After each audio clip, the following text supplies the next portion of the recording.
ព្រះនាមកោរកៈទេវីជាបុត្រីទី2នៃកបិលមហាព្រហ្មបានយាងចុះមកដល់ហើយមហាសង្ក្រាន្តឆ្នាំម្សាញ់សពស័កពុទ្ធសករាជ2569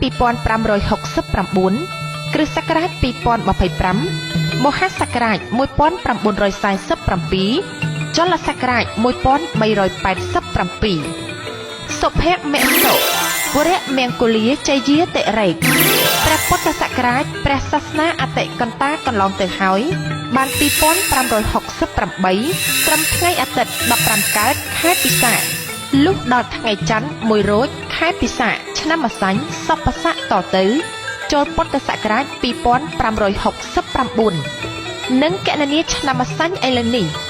សង្ក្រាន្តចូលនៅថ្ងៃច័ន្ទ2រោចខែចែកត្រូវនៅថ្ងៃទី14ខែមេសា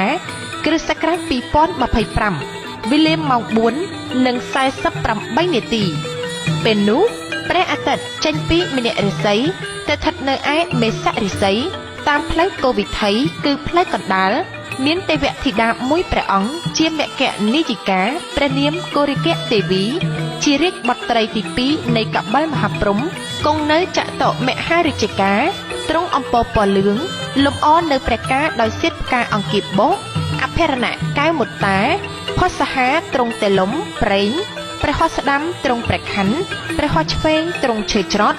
ទ្រង់គង់ផ្ទុំបាត់ប្រណេតលើខ្នងស្ដេចភ្ជា